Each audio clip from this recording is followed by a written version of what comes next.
सभी को मेरा सुप्रभात। मेरा नाम अर्चना खरे है। मैं आपकी हिंदी शिक्षिका हूँ। आज मैं आपको आपकी पाठ्य पुस्तक बसंत का पाठ 10 झांसी की रानी उस पाठ के प्रश्नों के उत्तर करवाएंगे। तो देखिए प्रश्न नंबर पहला, किंतु कालगति चुपके चुपके काली घटा घेर लाई। इस पंक्ति में किस घटना की ओर संकेत है?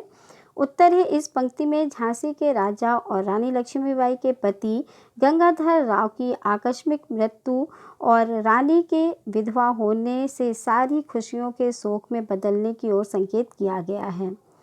प्रश्न दूसरा है, किंतु कालगति चुपके चुपके काली घटा घेर लाई। काली घटा घेरने की बात क्यों कही गई है?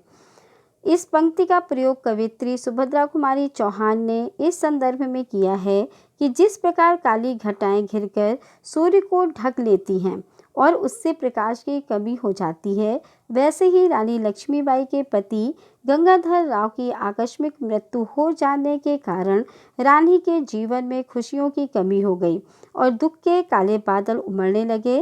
राजा की मृत्यु के कारण रानी असमय विधवा हो गई और साथ ही राजा की अपनी संतान न होने के कारण अंग्रेजों को झांसी पर कब्जा करने का मौका मिल गया था।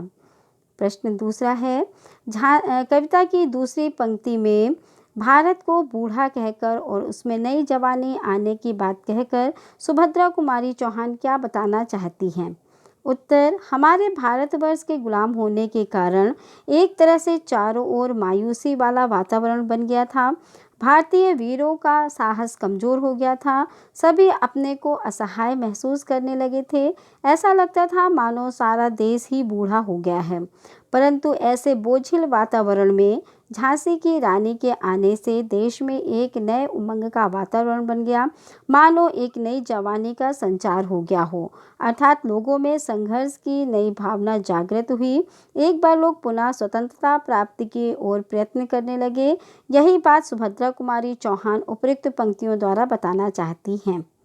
प्रश्न तीसरा है, झांसी की रानी के जीवन की कहानी अपने शब्दों में लिखो और यह भी बताओ कि उनका बचपन तुम्हारी बचपन से कैसे अलग था।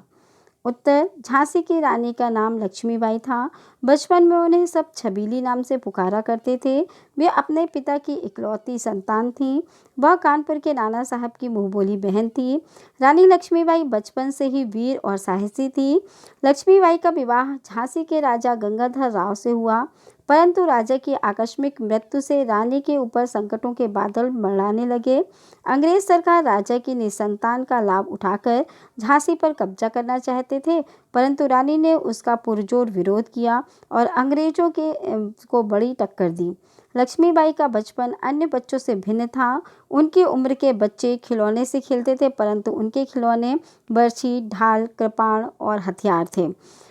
वह बचपन से ही नकली युद्ध का खेल, शिकार करना, दुश्मनों के लिए चक्रव्यूह की रचना करना आदि युद्ध से संबंधित खेल ही खेला करती थी। इस प्रकार उनका बचपन हम बच्चों से भिन्न था। हम बच्चे हथियारों से नहीं बल्कि वीडियो गेम, कंप्यूटर, सेल या बिजली वाले खिलौने से ज़्यादा खेलते हैं। प्रश्न नंबर चौथा है, वीर महिला की इस कहानी में कौन कौन से पुरुषों के नाम आए हैं?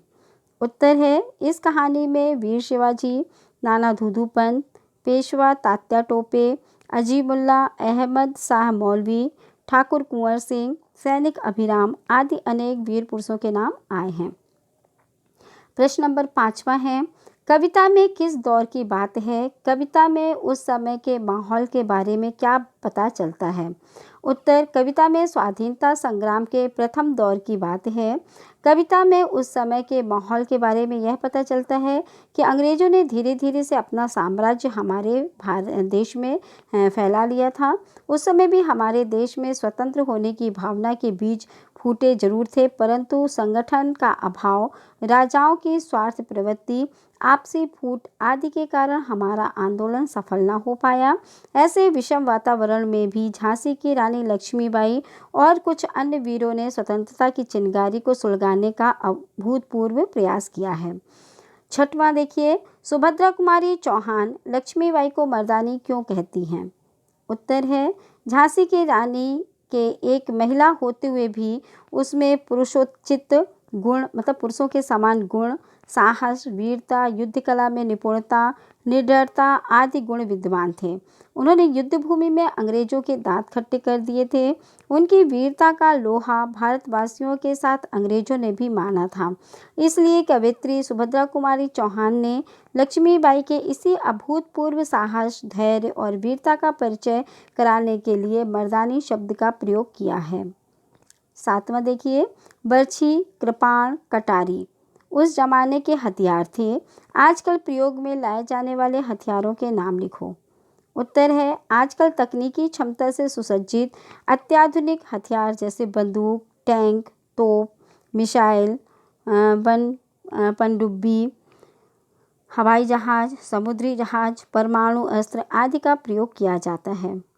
प्रश्न नंबर 8वां है, लक्ष्मीबाई के समय में ज़्यादा लड़कियां वीरांगना नहीं हुई क्योंकि लड़ना उनका काम नहीं माना जाता था।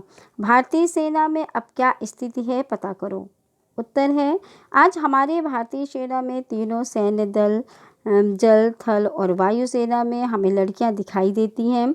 आज वे इन सेनाओं के उच्च पदों पर कार्यरत हैं। इन सब के बावजूद अभी भी सेना में लड़कियों की संख्या बहुत कम है। हालांकि ये वीरांगनाएं वीरतापूर्वक देश की सेवा कर रही हैं। इन सभी प्रश्नों के उत्तर को आप कॉपी में करिएगा और जो भी समय बताया जाए उसमें भेजिएगा। धन्यवाद।